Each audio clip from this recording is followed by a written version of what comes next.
7 o'clock. Thank you for joining us. We have a nice intimate crew tonight. We will continue to use the microphone though because we are recording this, and so for the recording purposes we'll continue to speak through the microphone here. Anyway, my name is Stephanie Smith. I'm the Director of School Counseling, and so I have the privilege to work with our two presenters tonight amongst the rest of the Child Study team and the School Counseling team every day here at Ridge High School. So for tonight's presentation, we have Ms. Cahill, one of our school counselors, and then we have Ms. Cotto, one of our Child Study team members who is a school social worker. So the two of them I must thank because they have really put in the time to prepare this information as they do every year, but making sure from year to year that it's relevant to you, that it's updated with all of the ongoing changes in the world of not only college admissions, but transitioning to college and all the considerations, the special considerations that you need to keep in mind as you're making this transition from Ridge High School to wherever it is that your student and child is going next. So with no further ado, I'll let them take it away. Okay, good evening. Sorry, I was about to move the mic and I forgot. Mr. Fackelman told me I didn't need to do that. Okay, so I want to start by kind of reminding you that we understand that this can be a really stressful and daunting time for you and for your students. So we're really here tonight to introduce this piece of the process because the piece of the process of transitioning to college with a 504 or an IEP is only one part of the process, right? So you're going to also be concerned about your child finding the right fit for them in terms of a lot of other factors. And we're here tonight to talk really more specifically about this particular factor, but we do also want you to know that there is a junior parent presentation where we do go over some of the other factors that students should consider when they are making college decisions. So this is just another piece that your students should be considering when they are making those decisions. So certainly this is something that we typically see students start to kind of think about in maybe their sophomore year, particularly towards the end of their sophomore year, and then moving into their junior year. And we really focus a lot as the counseling team and the case managers, we focus a lot on junior year planning because at that point we're talking about things like senior year schedules. So I don't want you to think that your child is necessarily behind when it comes to this process. We will talk about the planning process in terms of things that you should understand. We'll also talk about the logistics of what you need to provide in case some of you have upperclassmen and have seniors. We will sort of go over different parts of the process, and depending upon what age your child is and where you're at in the process, hopefully you will find information that is relevant. I think it's also great to keep in mind as you move forward into the process, depending upon where your child is at. So, we also recognize that students may feel that this process is daunting, right? And they may have trouble getting into it, and you might feel like you are the ones driving the ship. And so it's really important that your child does feel more empowered in this process. I would really encourage you to share this presentation. It is being recorded and it will be posted on our counseling department website. That may be something that kind of makes them feel like they understand better what they need to do as well. So definitely don't feel like this is something that you have to navigate on your own. Your child should really be navigating this really right along with you, but it's for them, so they need to take control of this process as well. So some other factors that, of course, they're going to consider when they're thinking about schools are things like location, finances, majors, and what majors particular schools may offer. They may also be considering the size of the school, right? Whether the school is a smaller size, whether it's a more mid-sized feel, or whether it's a larger school. And those are things that we do go over in that junior parent presentation. So I'd really encourage you, if you don't have juniors or you haven't yet had a junior and you're sort of interested in learning more about that, our presentation from the junior parent night is posted on the counseling department website, and we do that presentation every year. So when it's time for you to have a junior, you will also be invited to that presentation as well. Okay, so what we're going to cover tonight is the relevant laws that have to do with both 504 and special education law, the differences between a 504 and an IEP, the differences between what accommodations or modifications are provided at the high school level versus the college level, the types of programs that are available in colleges, how you would identify those programs, the application process, and then also a little bit about standardized testing, disclosing, and also what documentation you need to provide at the college level, what the available accommodations are at the college level, and then how you access those services, or I should say how your student accesses those services, and then what the next steps should be. Okay, so in terms of the relevant laws, so IDEA, which is the Individuals with Disabilities Education Act, is a federal law. It protects students that are school age, but it's ages 3 to 21, so it only protects them up until the time they graduate from high school, but that does extend to 21 in case you are still in high school at that point. So it is a federal law that protects students with disabilities. It ensures that they receive a free and appropriate education, regardless of their ability, and it does require K through 12 districts to provide specialized services and instruction to students who do qualify. And of course, when they do qualify, we set up something called an IEP, or an individualized education plan. So IDEA does not apply to post-secondary education because it only applies while your child is in high school. FERPA is another law that is sort of important to understand because it's a privacy law, a federal law that protects student education records, and it basically indicates that we cannot disclose that student's disability or any accommodations that they've received. So any disclosure that happens because the student has disclosed to the school, not because we are disclosing that information. So it doesn't indicate it on the transcript. If they take standardized testing with accommodations, there's no marking on the College Board or ACT report that indicates that a student has used accommodations. So FERPA prevents any of that information from being disclosed without it being the student that does the disclosing. Okay, in terms of other relevant laws, ADA, which is the Americans with Disabilities Act, that is a federal civil rights law. It provides equal opportunity for people with disabilities. It ensures equal access and protects individuals with disabilities from discrimination. And then there is Section 504 of the Rehabilitation Act of 1973. So that is what a 504 plan would fall under, and that's why we call it a 504 plan, because it's Section 504. And that protects individuals from being discriminated against if they have a recognized or perceived disability with regard to any kind of federally funded programs or activities. And under a 504 plan, people are entitled to reasonable accommodations.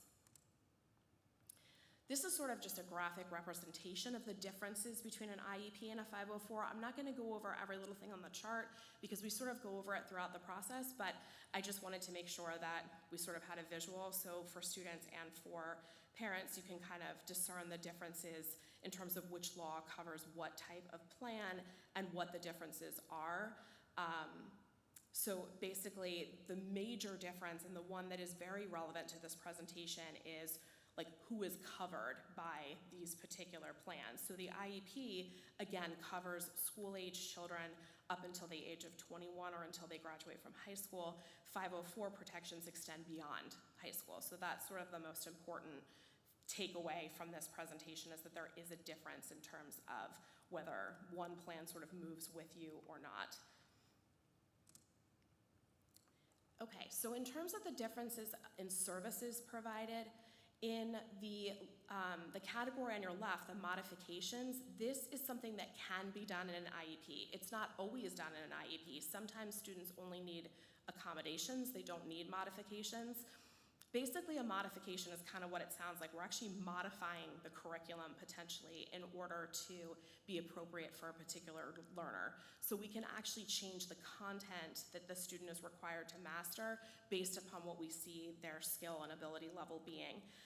So we can modify activities or objectives to meet learner needs.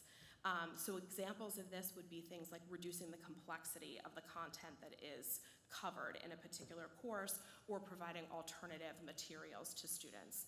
In the accommodations category, this is what happens when you have a 504 plan, when you're in college, or again, some students only require accommodations in their IEP. And accommodations cannot change the content that a student is expected to master. All of the objectives for all of the learners in the course are going to be the same.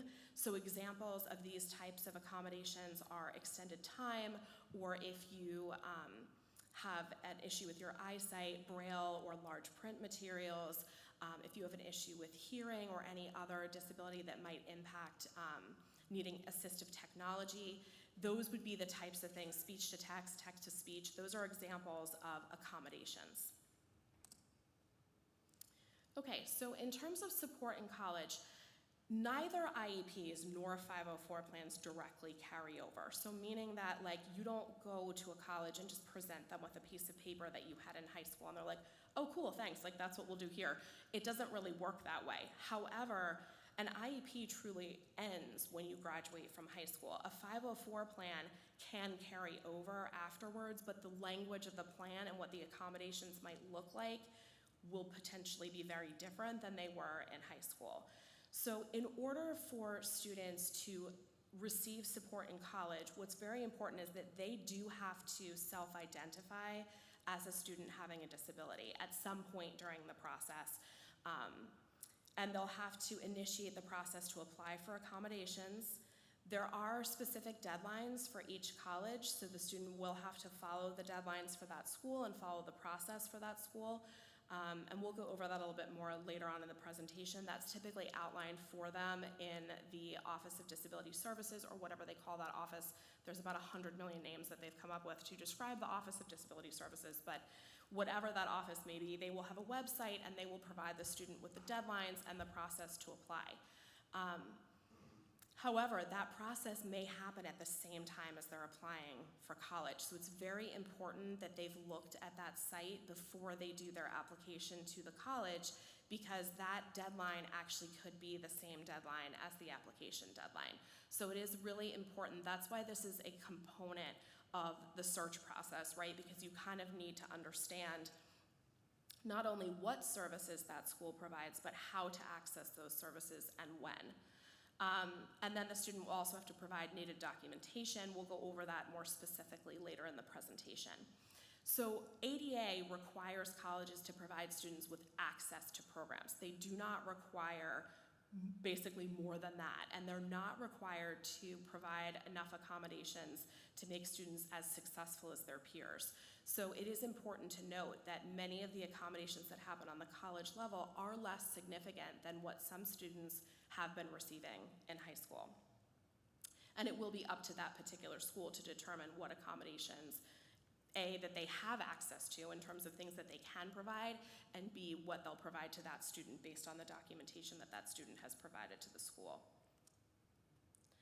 Okay, so there are 3 types of supportive programs in college. The first type is the structured program, which is the most comprehensive services that schools will provide.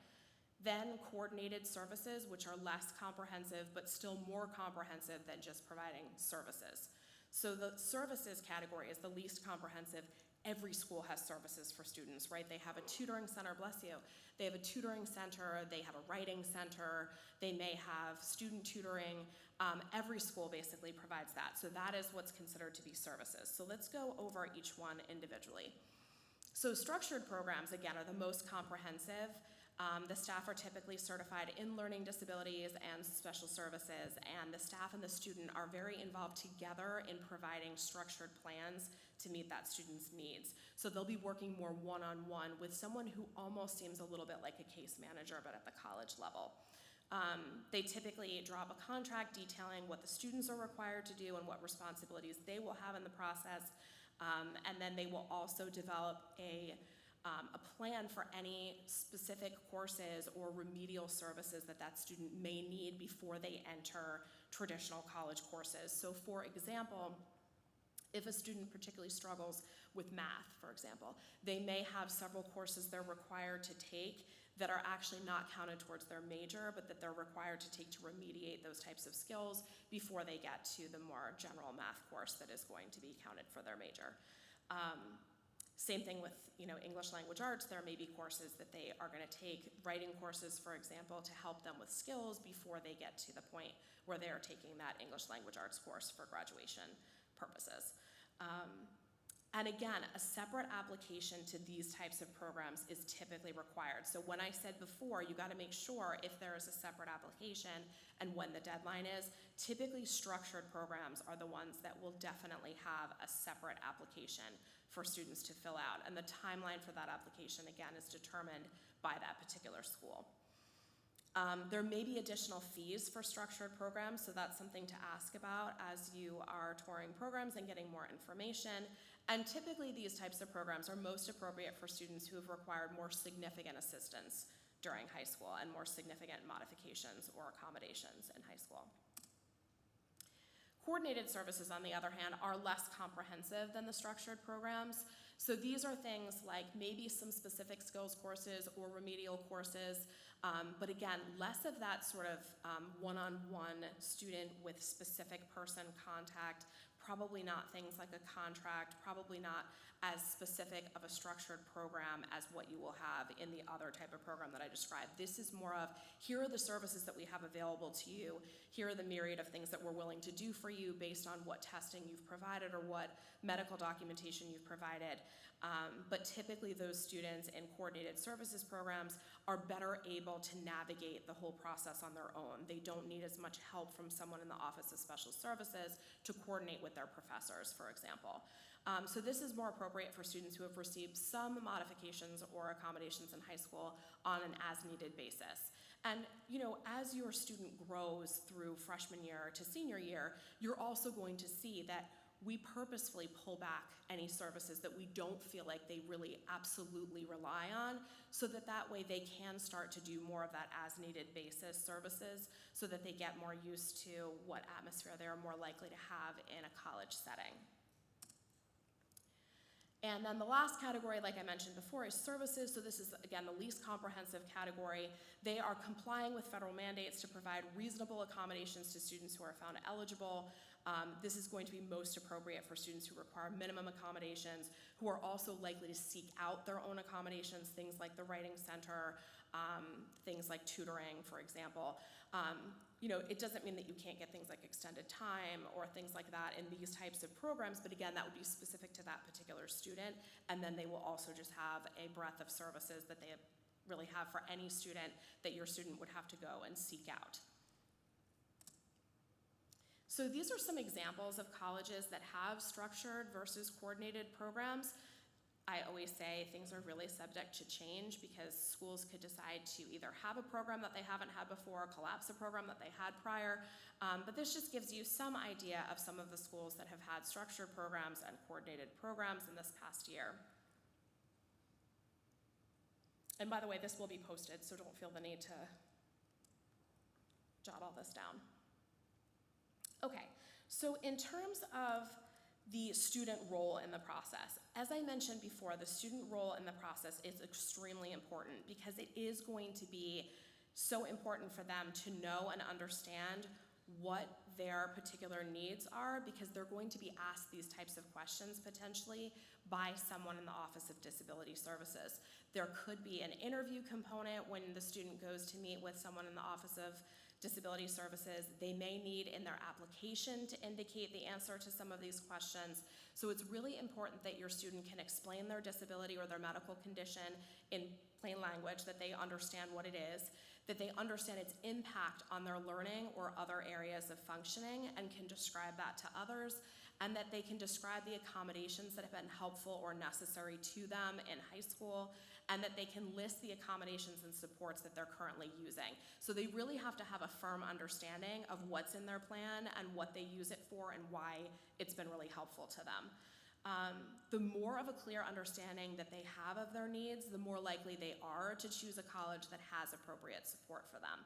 And of course, this can all be done in collaboration with their counselor and their case manager, not only when they're selecting the programs, but also when they're learning how to talk about this, right? So it's totally appropriate for a student to seek out their counselor or their case manager to say, like, how do you think I should describe this? Or can you help me with this application that requires me to say, what is the impact of my disability on my learning or another area of functioning in my life?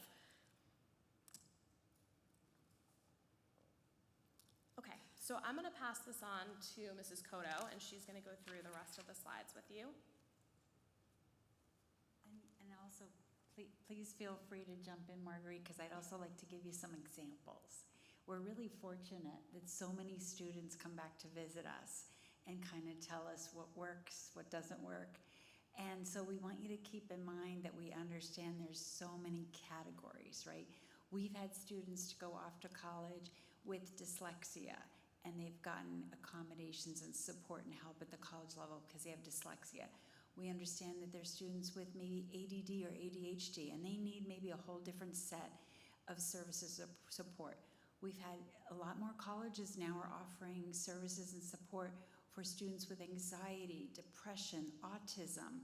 Like, they're recognizing that there are a whole host of things to navigate. So they might even be able to help students navigate the cafeteria, how to manage dorm life, especially our students on the spectrum who or have anxiety may struggle with some of the other things that happen in the college, not just in the classroom.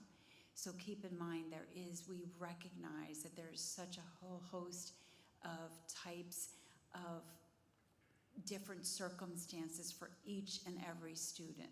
So don't hesitate to ask us or talk to the colleges about those unique strengths, as well as maybe those areas that they might struggle navigating because of that.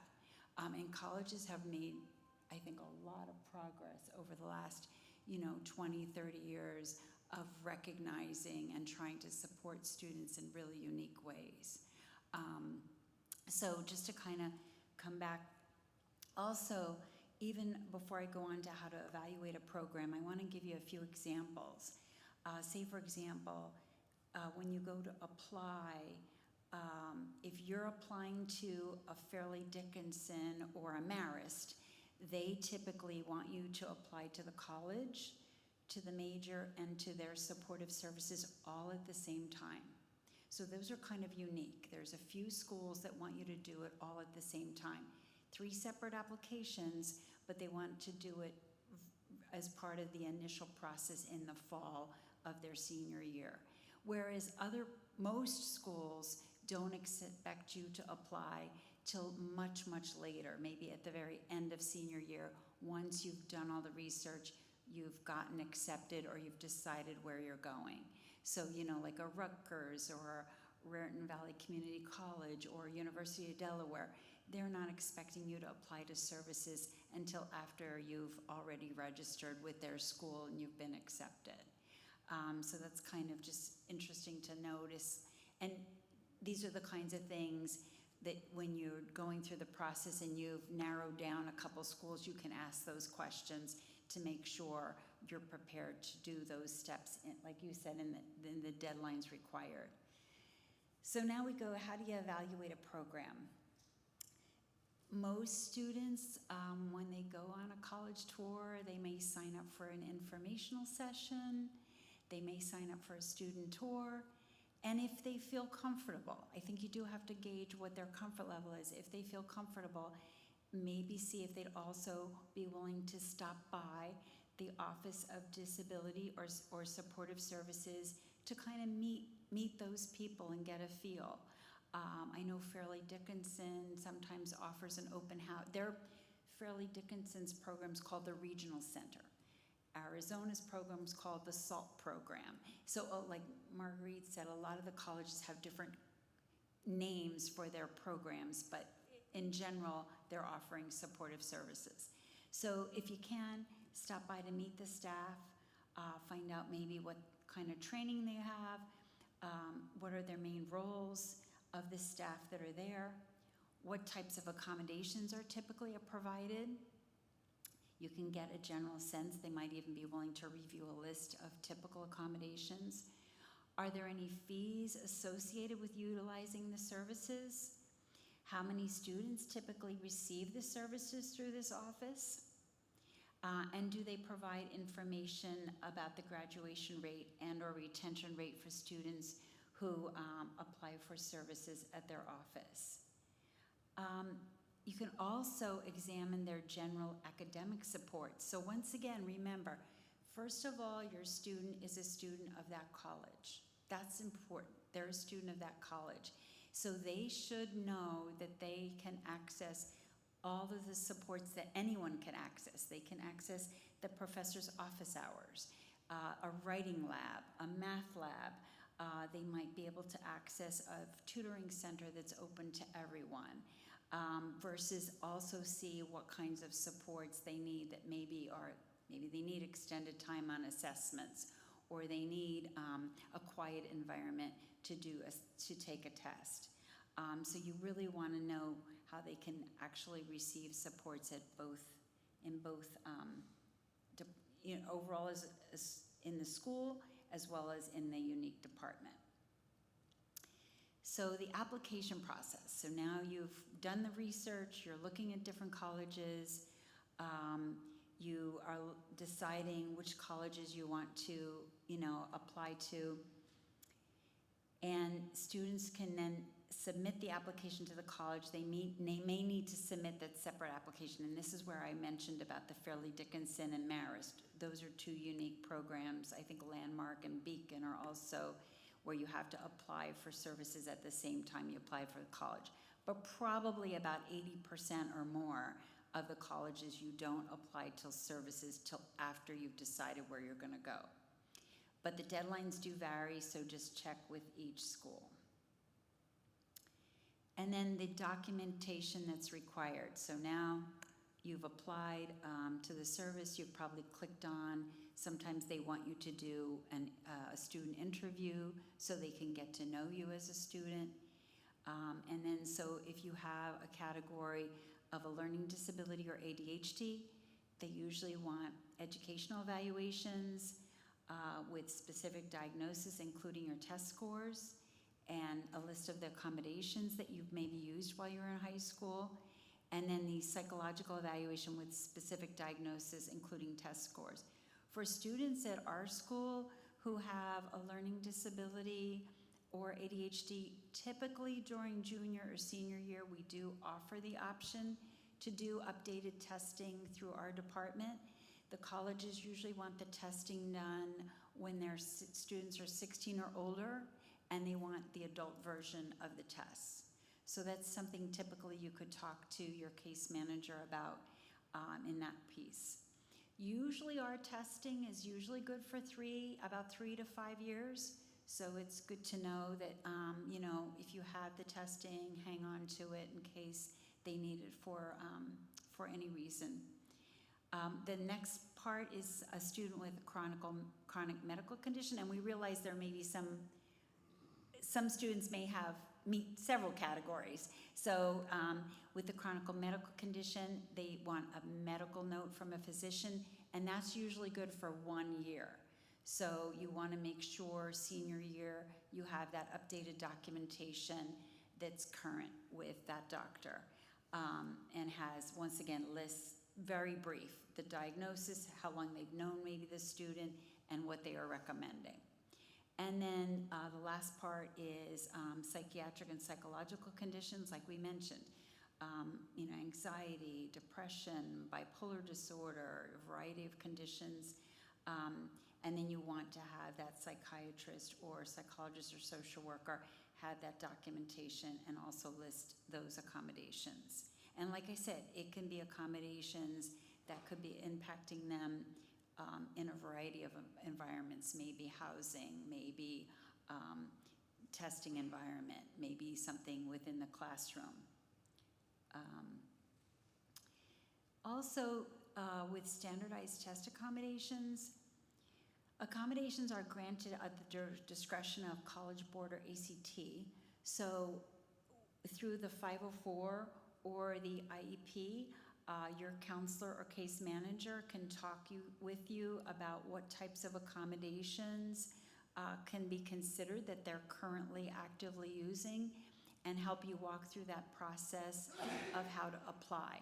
Keep in mind, if you haven't started that process, once you have a date, the student has a date to take the ACT or SAT, you want to ask for accommodations at least like 2 to 3 months prior to that date, because even though our turnaround time usually doesn't take that much time, once we submit it for you, it can take the College Board or ACT about 4 to 6 to 8 weeks to make a decision. And then you'll get a decision letter whether they're granting those accommodations. Also, sorry, I need to use the microphone because it won't pick up. Also, there is a difference with how you apply for accommodations for the SAT versus the ACT. So for College Board, you can apply in advance. You actually don't need to have signed up for the test yet. For ACT, the way to apply is that you sign up for the test, and while you're registering for the test, it actually asks you, do you intend to apply for accommodations or use accommodations during this test? And you click yes, and then it generates something to us, and then it also provides you with like a printout at the end that tells you like, here's what you do, go to your, school with this particular piece of paper afterwards. So just so that you're clear, the College Board, we can apply anytime, but for ACT, you have to be registered for a test for us to be able to apply. Yes, and with the College Board, they will issue you a 10-digit code so that every time you register to take the test, if you enter that 10-digit code, the student will automatically get their accommodations activated that have been approved, whereas ACT, you have to let us know every time they're going to take a test so we know to reactivate the system for that. So once again, if in doubt, definitely just check with your counselor or case manager so we can walk you through the intricacies of that process of trying to apply for accommodations for College Board and ACT. Also, you can visit the College Board and ACT website for testing information and registration deadlines. Many colleges are still remaining test optional, so you can access the college website. So for example, some students may take the ACT or SAT, but maybe when applying to colleges, they will maybe apply to a few colleges with their score, and maybe they'll apply to several colleges without their score. So it depends upon those circumstances and what they prefer. So they really have some choice how they want to proceed with test optional schools versus schools that require a test score. And then we do list that website, www.fairtest.org, for a list of schools that are test optional. Disclosure. And this is a very personal decision along the way of do students disclose during the college process. So it's a very personal decision whether they want to disclose maybe in a college essay, or they may not want to disclose at all. And that's certainly their choice. If they don't want to disclose when applying just for that general college application, that's certainly something to consider. So if they don't disclose, like Marguerite Cahill said, nothing shows up on their transcript, nothing shows up on their ACT or SAT score. If they decide to disclose, I think they want to be very thoughtful about how they disclose. And they want to really make it explain, why they're disclosing and what they've learned works for them, right? The colleges are going to want to hear that you've learned, hey, this is something, I have a math disability, maybe for example, I have a math disability and my score on ACT and SAT is, maybe not what I had hoped it would be, but I've learned, these strategies, and in class, I work closely with my teachers to really make progress with all my math skills, and when I'm in college, I'll make sure and use the math lab and, the supportive services. So, I think that's something each student has to really decide for themselves what they feel comfortable with, why they would or would not disclose, and how to proceed with that. Students applying to structured programs generally must disclose during the application process because a separate application is needed.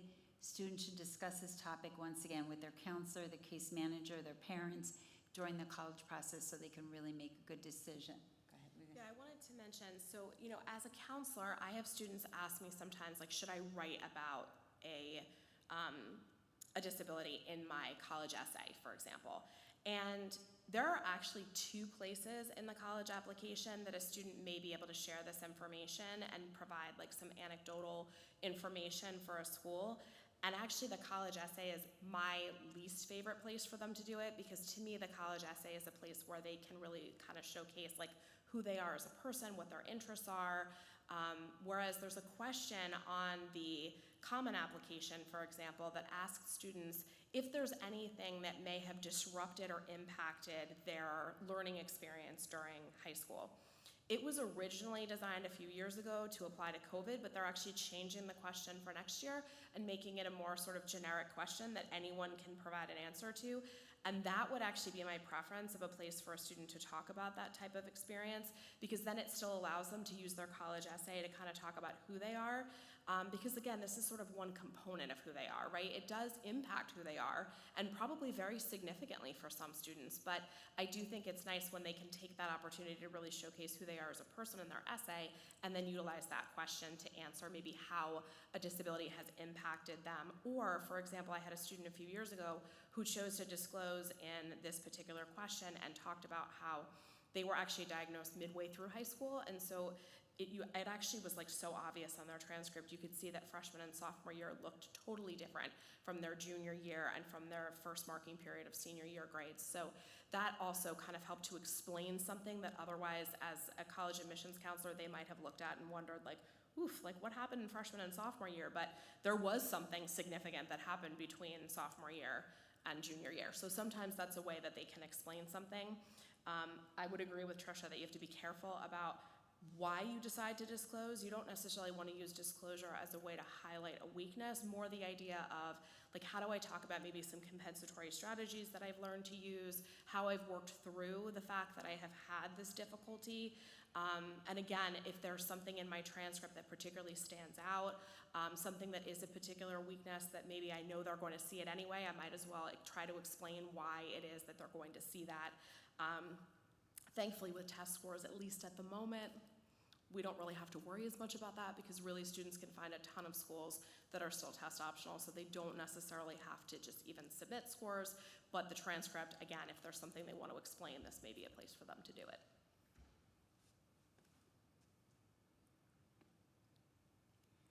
Once again, more thoughts for consideration for disclosure.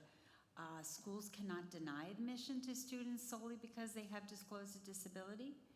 Colleges are not required to alter their admission requirements for students with disabilities. And students may be denied admission upon disclosing if the services they will require are more significant than those the school can provide. We had one student who was completely deaf, and he needed a sign language interpreter. And very bright, very capable, very bright. And when he called schools, he specifically asked, when I come there, will you have sign language interpreters for me to tap into quickly? And it was interesting. Some schools said, yes, we've done this before. We have a list. We're ready to go. And a few schools didn't. They kind of said, oh, sign up and then we'll figure it out when you get here. And that was, something that they could take on, but the student said, I don't think I want to go somewhere where they're not already prepared for me. I don't want to feel like the first month or two of school, they're struggling to find people for me to have a sign language interpreter. So some of those schools they rolled out because they wanted to go to some schools that they could have already had experience, already had a list, and already were really receptive and excited about, supporting the student. So once again, you kind of want to get enough information. So that was one thing the student wanted to disclose pretty quickly because they knew specifically what they needed. And I think it worked really well for that student. Once again, we want to make sure the students know information and knowledge are power. So the more information and knowledge you have about what it's going to be like, hopefully the more you feel like you have the power to make a good decision. Types of accommodations available. And I think there's two things. A lot of the students coming back are saying, please stress to students, it's not just what the college, not just what the type of accommodation that the college is going to provide, but how the system works. So it's not just, oh, you're going to get extended time, but how does that work? Do you have to go online and request accommodations? Do you have to talk to your professor? Do you have to go to a different room? You know, how far in advance do you have to make sure it's set up? So the kids are saying, yeah, we got these accommodations, but then what tripped us up is we didn't understand the process of how it worked. And then we sometimes faltered a little bit. So I really say to the students, when you get there and talk about the list of accommodations, find out, ask a lot of questions. Do I have to notify you? Is it automatic? Most times it's not. Do I have to talk to the professor? Do I have to go online on a computer system and activate, hey, I have 2 tests coming up in 2 weeks. I want to activate my extended time. So once again, as we go through this list of what may be offered, also kind of encourage them, making sure you find out how it works. How do I get class notes? How do I get audiobooks? So one of them is extended time. It's usually generally 50% for in-class tests. Access to audiobooks, access to tests in alternate formats, tutoring, note-taking, testing environment in a large or small group, and speech-to-text or text-to-speech can be another option. Accommodations not typically available is colleges usually don't provide study guides. However, just like we said, we want the students to use general supports. If the students use professors' office hours, they can really get a lot of support from the professor for preparing for tests. So I think the more they use the professor office hours, one of the biggest, I always say to students, what's one of the big things that professors in college complain about?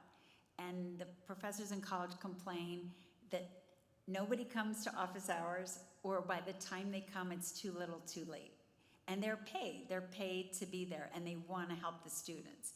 But they're not going to knock on your dorm or, you know, call you up to come in.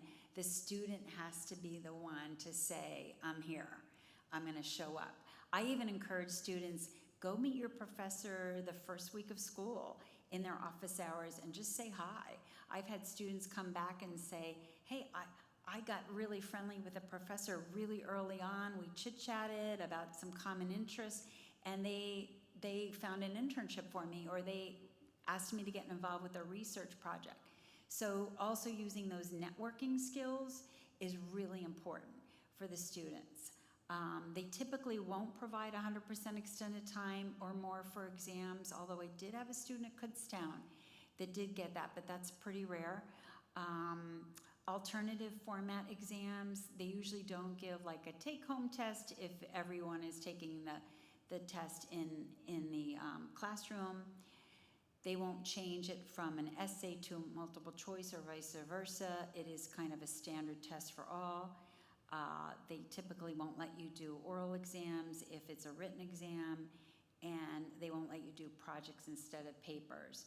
One of the things that other students are saying to me is, if you have a 10-page paper, 20-page paper, you know, your time is valuable and you want to be efficient and effective. So after writing 1 or 2 paragraphs, go meet with your professor right away and make sure you're on the right track. Because if you're not you might write a beautiful 20-page paper, but if it's not what the professor's looking for, then you're, you know, kind of in a tough position. So go early on, check in with the professors, make sure you're on the right track, even if it's just after 2 or 3 paragraphs or after a page, and they will guide you and help you and be very impressed that you care that much about their curriculum. They usually won't, although they'll give extended time on assessments if you're granted, they usually don't give extended time to complete papers and assignments. They're pretty strict about the deadlines because early on they give you that syllabus at the beginning of the semester that outlines everything you need to do. Colleges do not have to waive any curriculum requirements, so you have to kind of comply with whatever their curriculum is. Accessing services. Once approved for services, it's generally students' responsibility to notify their professors. So some colleges, what they'll do is they might give you a computerized sheet of what you've been approved for, or they may give you a paper copy, and then it's your responsibility to go to those professors and explain to them what you're allowed to use and how to work that out. The focus at college is encouraging self-advocacy, independent learning, developing compensatory strategies, and the use of assistive technology. Colleges may not offer some of the accommodations students have become accustomed to in high school, so that's an adjustment. And when you meet with them, you can explain, this is what I'm used to, and see if they have anything that may be a good alternative or another additional support. Support is available to students to help them develop strategies to account for these differences in these accommodations. Next steps. So just to come back to the basics, it really is important for students to self-assess, right? Know who you are, know your strengths, know what your goals are, know what you need, kind of recognize the accommodations you're currently utilizing that you find helpful. Utilize accommodations on standardized tests if that's applicable, and finding the right fit for school and the right fit for the student's style is really important. Research, explore a variety of schools and programs. Your school counselor, your case manager can make some suggestions. There's also a book called The K&W Guide to College for Students with Learning Disabilities, and a lot of colleges have information on their website, as well as when you go visit the college. So you could visit virtually or in person. You can develop a list of questions, and it's a great idea to keep notes and highlight what your reactions were. What were their reactions to the college? Get support. We're here, whether it's your school counselor, your case manager, both of us, or the disability support offices at the college you're interested in, get support and definitely find out information that will help you make a good decision. In closing, the college search process is about the best fit. We encourage students, you don't compare yourself with anybody else, just find what's best fit for you. Disability support is only one component of that fit. Ongoing conversation with a counselor and case manager. Student is the best person to determine the level of support they need and type of program that suits them. Reach out to specific schools or programs for more in-depth information about their disability support programs. And your counselor or case manager are here to guide you. I think we also had like a few little tips. One of the tips, a few little tips we can jump in. Some of the students, one thing that was tripping up some of the students is once you apply to college and you apply for accommodations that first semester and you're all set to go, some of the colleges don't make you reapply, but every semester they make you reactivate. And some of the students are coming back and saying, I didn't know, because in high school with a 504 or with an IEP, it kind of just rolls over, right? It rolls over and we're kind of like reviewing it, but it's kind of, we're continuing. Whereas in college, they have to find out, do they have to go in the computer or into the office and say, yes, I want to keep my accommodations active every semester. If not, what kids were finding out accidentally that they got dropped. And then it was like a little bit of a hassle because it kind of threw them off. Yeah, I was gonna say they don't come to students and ask, do you need anything else other than what we've already given you, right? So every year, whether a student has a 504 or an IEP, we have like an annual review where we talk about whether those needs have changed, and we contact parents and we reach out to the student to see whether or not they feel like they need any additional services or there are things that they're not using. In college, that's not gonna happen. The student needs to go to the Office of Supportive Services or Disability Services to discuss that with them if they feel that there is something that they're not getting that they need or something that they have as an accommodation that truly they're not using. So that's something to keep in mind as well, that it really is on the student to advocate for themselves at the college level. And students might not realize every year it's kind of our job to notify the teachers, where now in college it's their job. It's their job to speak up and notify the teachers and work with the department and work with the professors, and, you know, focus on their strengths, their relationship with the professors, as well as, hey, this is what works best for me. This is my learning style. This is what works best for me. Trying to think of, we forgot to mention this. A lot of colleges do require you take placement tests before you start, you know, before they schedule a student. If you want to advocate for accommodations on the placement test, it's usually a math placement test, language arts, writing. You can, just know you have to contact them ahead of time before the placement test and ask for things like maybe text-to-speech, extended time, depending upon what they need for that placement test. But colleges are coming back and telling us, hey, remind the students, you know, we found out too late that they were going to apply for accommodations, remind the students to contact us ahead of time for accommodations on the place, or even just if they need a small group. Maybe they don't want to be in a room of 100 kids. They just want to be doing the placement test in a small group. Just let them know so that they can set it up accordingly, and provide that support. But we can't stress enough your student having a relationship with the department and with the professors is really, really key. And if they start out early with that relationship early on, introducing themselves, some other positive really things can happen, like a research project or an internship, or just a strong relationship with a professor that, hey, I remember you were in class and you know, you had some questions or you had some really great ideas, and that they'll be more likely, I think, to like figure out how to help them but the best way they can.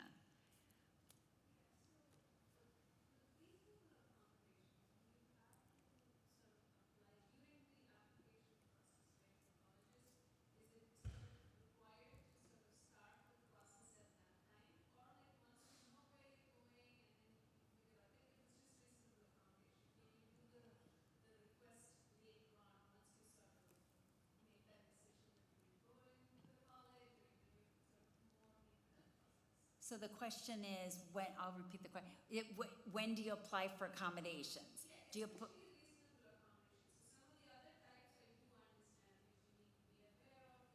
yes, right.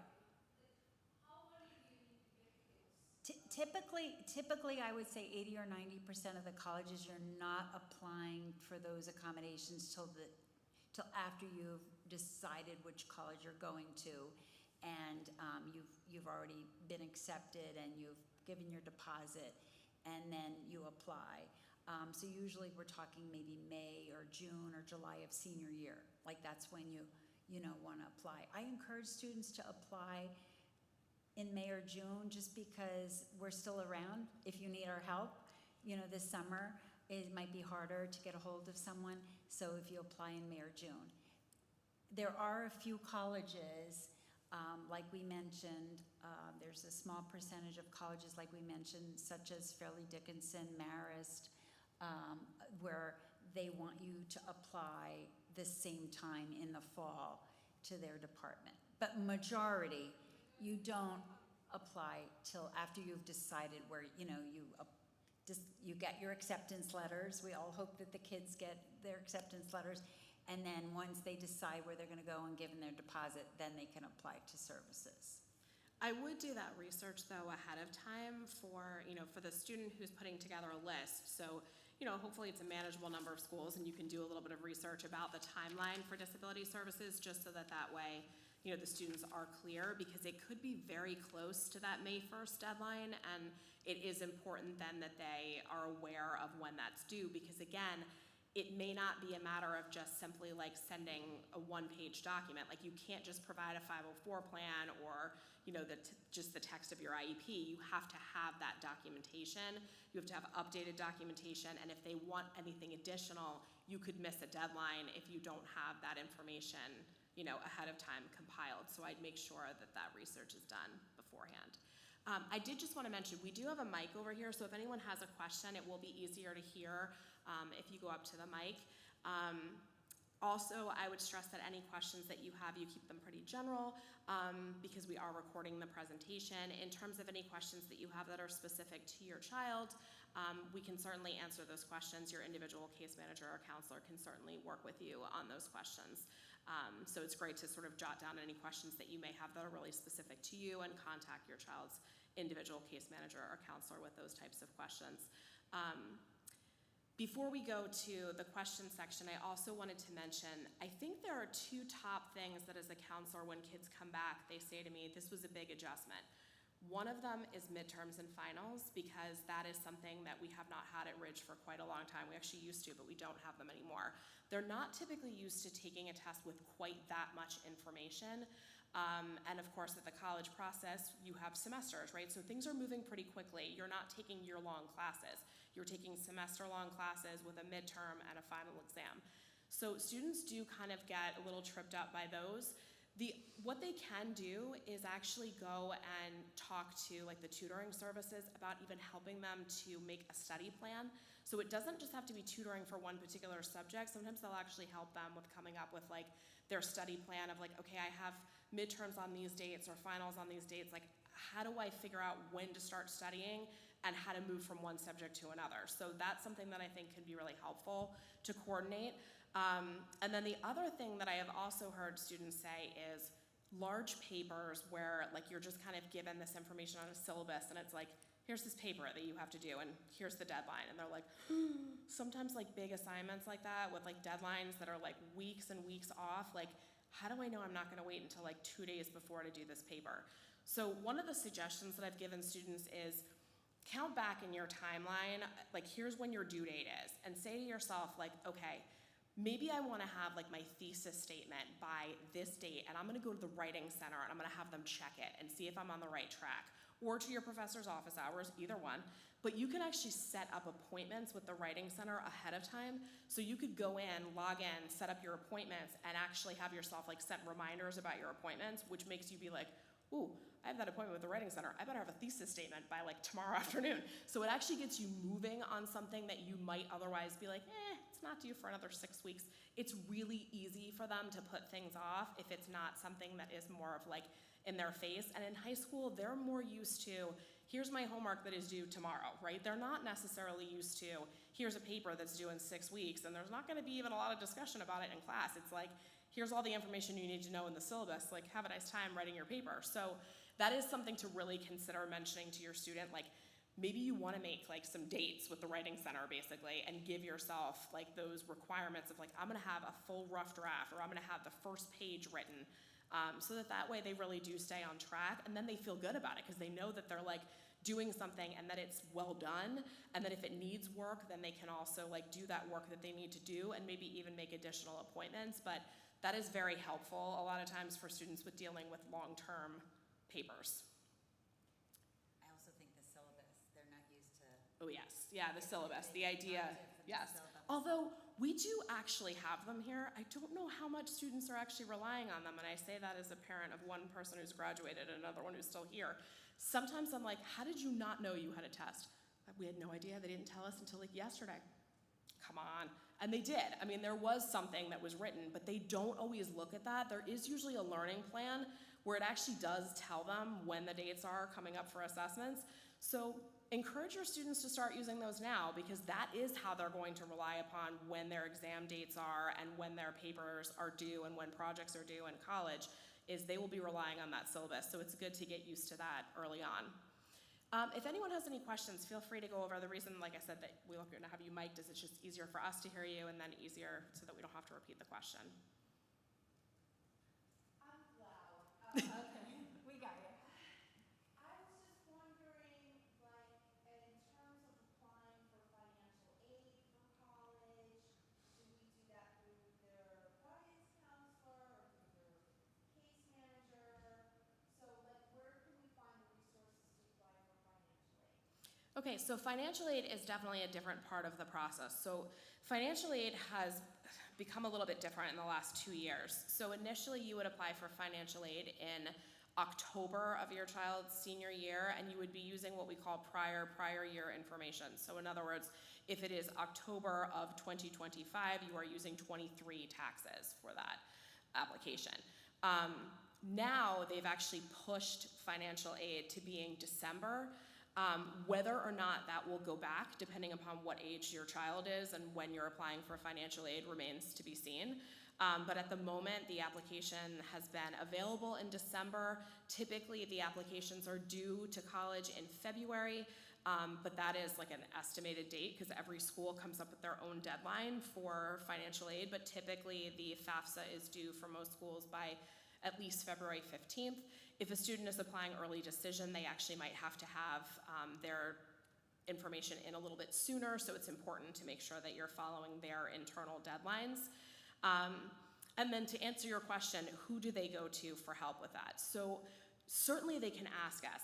We are not financial people, so like we're not going to be able to provide them with information that is very specific. If they have questions about like how do I answer this question on the FAFSA, or I have a little bit of a complicated situation with divorced parents or parents that live in separate households, like those types of things are probably better to be asked in either college financial aid offices, because they can be very helpful, or there's an organization called HESA, H-E-S-A-A, and they are specific to New Jersey, and they will help students navigate the financial aid process.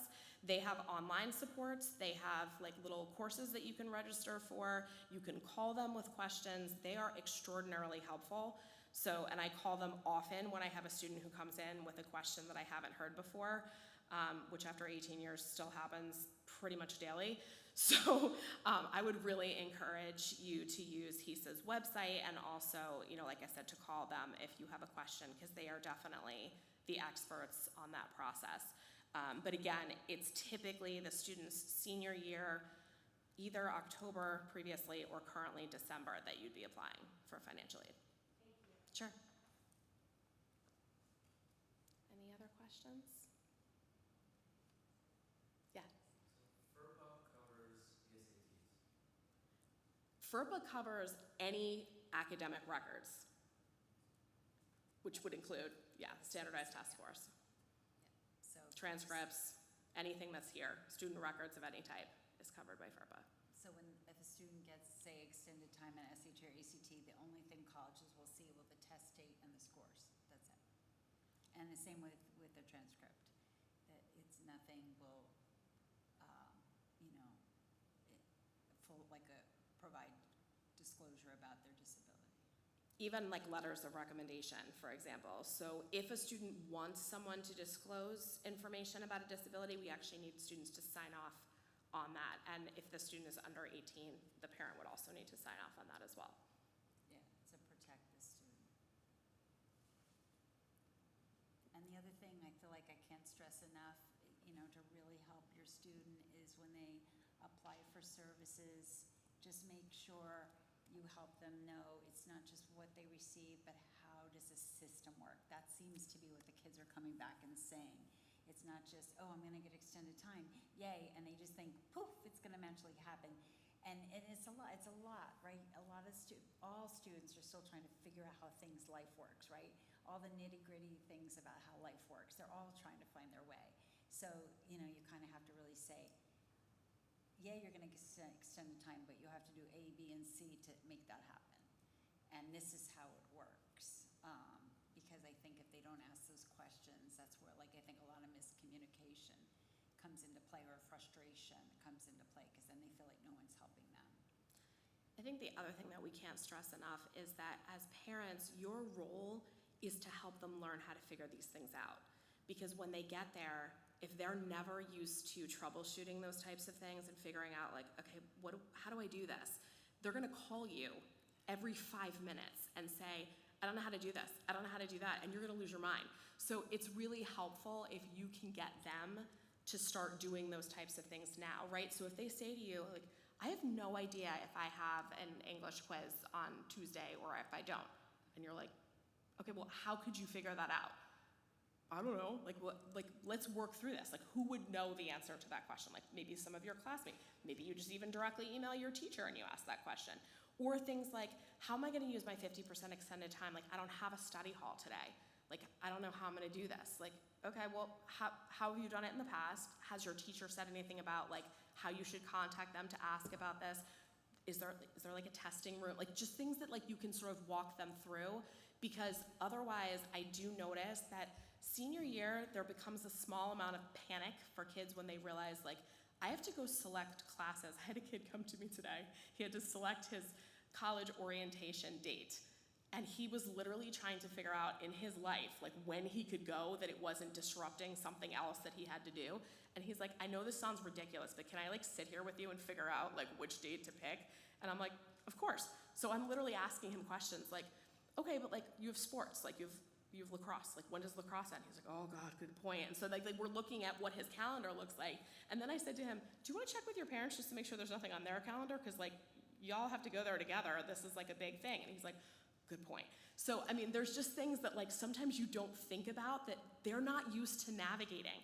They have never selected classes without like a me or somebody else that's kind of like me helping them to do that. And typically they're fairly prescribed. Like, okay, what are you taking for English? What are you taking for social studies? What are you taking for science? These poor things, they see this course catalog. It is like hundreds of pages long.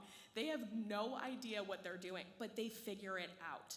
And please prevent yourself from grabbing the course catalog and doing it for them, because you can't do that every semester. And they need to be able to, it's almost like, I don't know if any of you have ever done like a fantasy football draft, but like if you are on one of these things where you have to like navigate, like you choose a class and they're like, that's full. And you're like now you got to figure out what other thing to choose instead. If they're not used to being like, okay, I need a plan B. I have to figure out what I'm gonna do instead. I gotta like move around my matrices of like what I'm taking and then figure out, does this course conflict with another one? If they have never figured this out before, you taking it from them the first time means now they're trying to do that on their own in their dorm room while things are closing, and then you're like, oh my God. So the more you can put on them to do themselves, the better they're going to navigate this process when they are in their dorm room and you cannot grab the course catalog even when you want to. So. The other thing, and this is just an advice for any student, you know, this is not just specific to students who may need supports, but any student. I always say to students every semester, meet with your advisor and get a sense, like, even if you're not sure what your major is, but get a sense of where every semester, what is or is not gonna be offered, and how do you, maybe you're torn between two different majors, and how do you kind of rule in or rule out? I had a student come back and said, they only offer this one class in the spring, and it's a prerequisite to all these other fun classes I want to take, but I didn't know that. So I thought I was going to take it in the fall of my sophomore year, but it wasn't offered. So I think that academic advisor every semester, hey, tell me what I should know, tell me where I'm headed, let me look at my 3-year plan, 4-year plan, 5-year plan, or whatever, and how am I going to get there? Because I think that's really key, because that's information that and then they can also check in with maybe the professor that they really like, or professor in their major, and because they may know some information that will tip them off to like how to get what they want and how to get where they want to go. Sure. Thank you. Thanks so much for coming out. I know it's right before spring break. It's a busy time. Yeah. Have a good night.